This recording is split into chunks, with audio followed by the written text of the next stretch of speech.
Ngayon pong gabi, isi-celebrate po natin yung Pastor's Appreciation Month. So, meron po akong babasahin sa inyo na verse.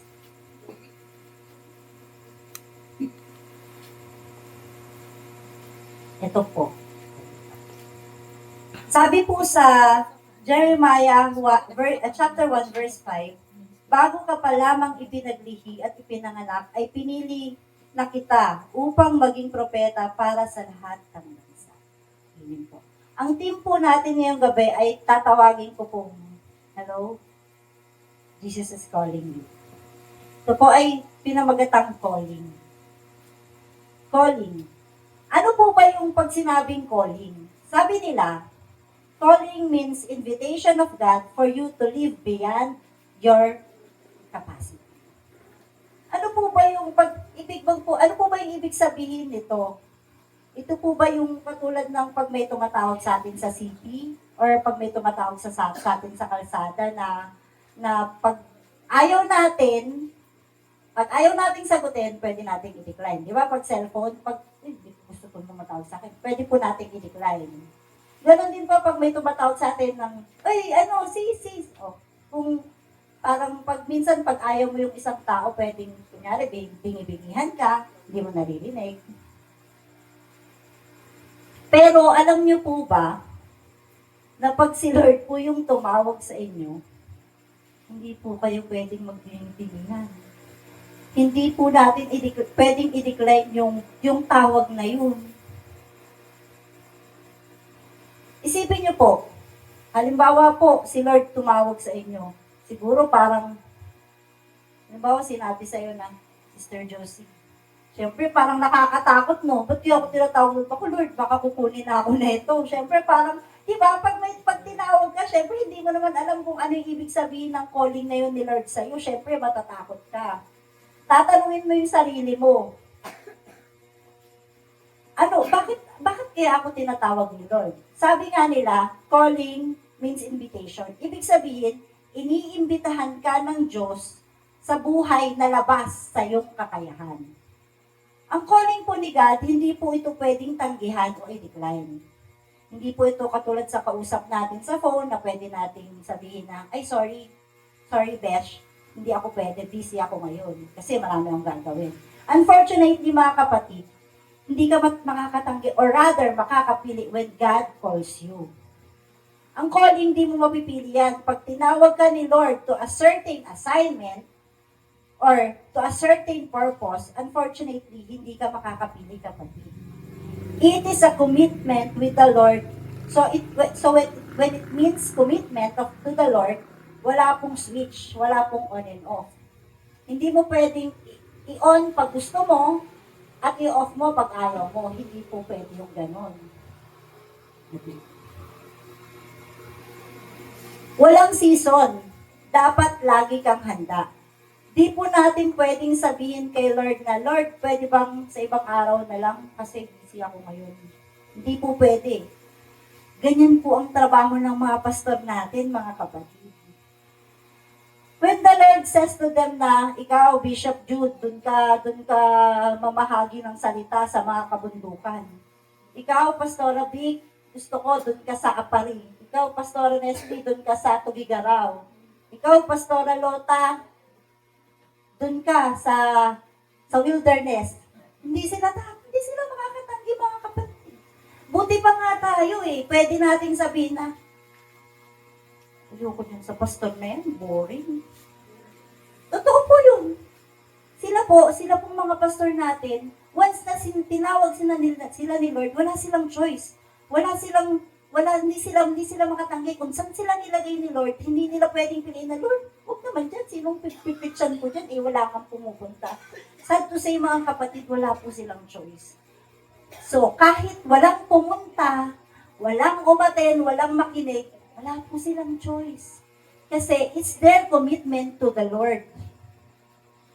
Buti ba tayo pwede nating sabihin na hindi ako atin ngayon kasi maglalaba ako. Hindi ako atin kasi hindi ko gusto yung pastor na mag-preach ngayon. Sila po, hindi po. Kahit may makikinig o walang makikinig, magsasalita at magsasalita sila ng mensahe ni Lord. Kasi yun po ay galing kay Lord. Yun po ang commitment nila, yun po ang calling nila kay God. Yan po ang trabaho ng mga pastor natin. Wala po silang choice than to obey. Kahit pa nga po tayo, puro reklamo tungkol sa mga pastor natin, pero mga kapatid, isipin po natin, ano po kaya yung nararamdaman ng mga pastor natin pag sa isang service, wala silang makitang member. Tayo, pwede nating sabihin na, ayoko mo nang batun. Sila po hindi. Ano po kayang nararamdaman ng mga pastor natin kung halimbawa sa isang service, wala po silang makitang member? Siguro po, kahit gusto nilang umiyak, gusto nilang tanungin si Lord, Lord, huwag mo na nga ako dalhin sa balingkanaway, wala namang gustong makinig dun. Pero hindi po sila makakatangi, kasi yun po yung calling sa kanila ni Lord.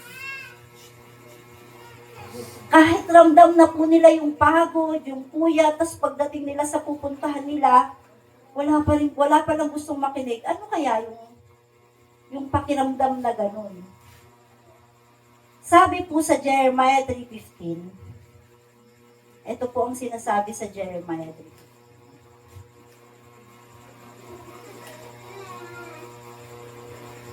3:15. Hindi makakatanggi, hindi sila makakatanggi mga kapatid, dahil kahit dumating man sa point na wala nang gustong umatin ng service,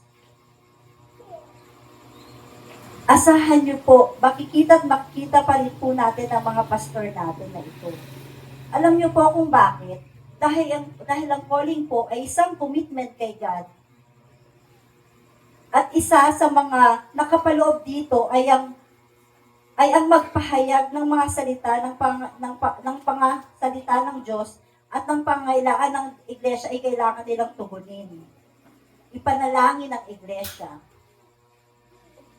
Hindi po sila pwedeng mag-back out. Kasi alam po nila yung magiging consequences pag nag-back out sila. Alam niyo po ba yung kwento ni Jonas? Sino po dito nakakalam ng kwento ni Jonas? So, gusto ko pong i-share sa inyo yung kwento ni Jonas. Si Jonas po yung tinatawag na the rebellious and stubborn pastor. Kasi ano daw po siya parang matigas ang ulo. Alam niyo po kung bakit siya sinabing matigas ang ulo? Kasi isang gabi po, tinawag siya ni Lord. Sabi niya sa kanya, Jonas, pumunta ka sa Nineveh, sabihin mo, dahil masasama na lahat ng tao doon, gugunawin ko na yung Nineveh. Alam niyo po ginawa ni Jonas? Hindi po siya pumunta sa Nineveh. Nagpakalayo-layo po siya, sumakay siya ng barko, as sabi niya, gusto niyang luwi as far as possible dun sa lugar na pinapapunta sa kanya ni Lord. Alam niyo po ba kung anong ginawa ni Lord? Kasi gusto niyang tumakas, tinatakasan niya yung calling ni Lord. Nagdala ng bagyo si Lord. Tapos yung barko, syempre may bagyo, daluyong, may daluyong, dumating yung bagyo. Yung barko ngayon, nag-shake. Kasi siya, syempre, si Lord ang nagdali. Ngayon, nung bumabagyo na, nagdasal-dasal na yung lahat ng mga tripulante na nandun sa barko. Nagdasal sila sa kanilang mga Diyos. Sabi nila, Lord, ano bang nangyayari? Bakit ganito? Ano po ba yung ginawa namin? Bakit nagkakaganto? Ngayon, etong kapitan ng barko, nakita nila, natutulog si Jonas. Aba, taong to, nagbabagyuhan na, niyayanig na tong barko, natutulog pa rin. Ay, gumising ka, sabi nung kapitan ng barko.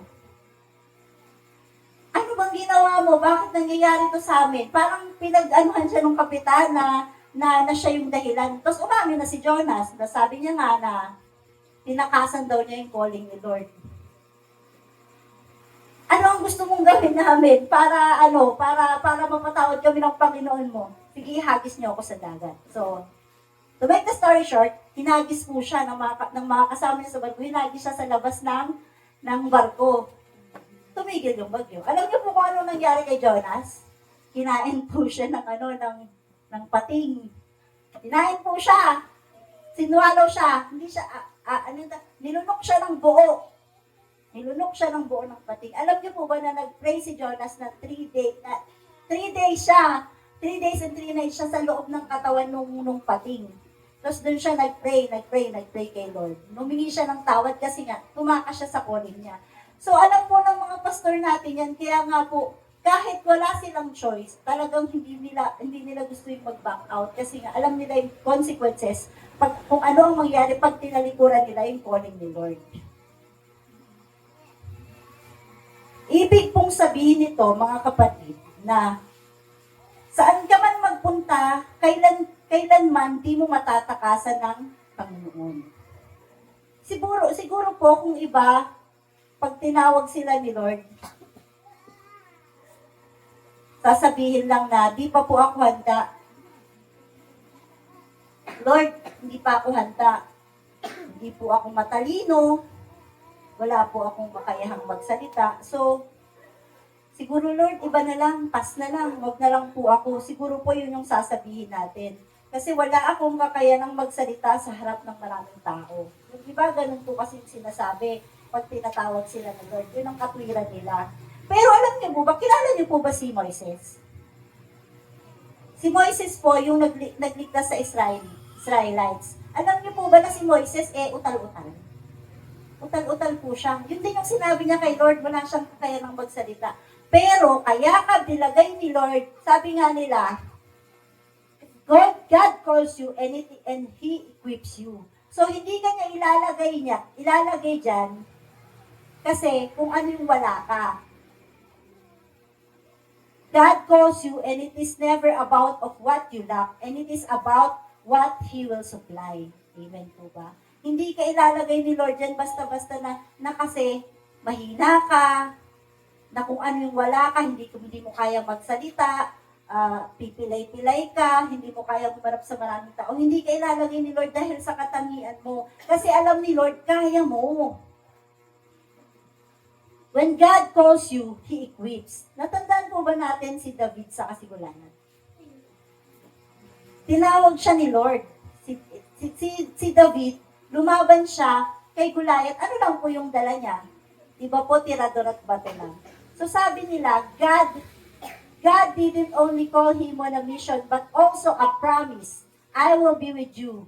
Your fight is also my fight. Kumbaga, kaya ka tinawag ni Lord, kasi may purpose siya sa'yo. Alam niya kung ano yung kakayanan mo. Hindi ka tinawag ni Lord dahil malakas ka, matalino ka, magaling ka magsalita. Tinawag ka ni Lord dahil ikaw ay ikaw. Tinawag ka ni Lord dahil ikaw si Josie, hindi si Josie na matalino, si Josie na magaling. Tinawag ka ni Lord bilang ikaw. Mga kapatid, kaya ka tinawag ni Lord ngayong gabi. Kaya ka niya inimbitahan ngayong gabi para mapakinggan mo ang mga salitang ito. Kasi gusto niyang malaman mo at marinig mo kung ano ang purpose mo. Mga kapatid, ang mga pastor po natin ay binigay ng Panginoon sa atin.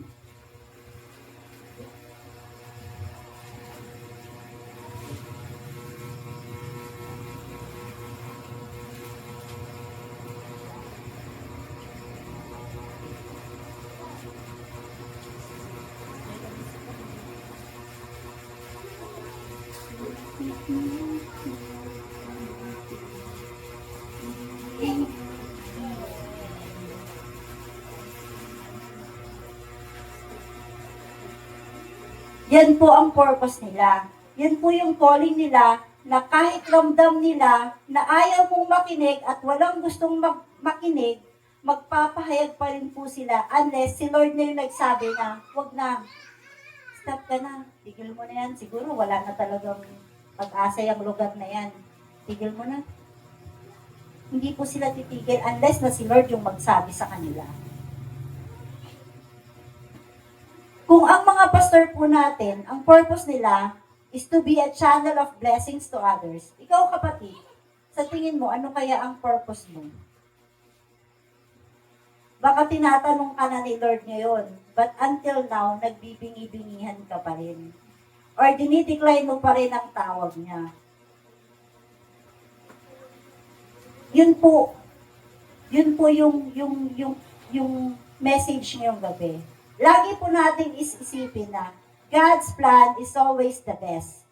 Sometimes, the process is painful and hard, but don't forget that if God is silent, He is doing good for you. Isang mapagpalang gabi po sa ating lahat.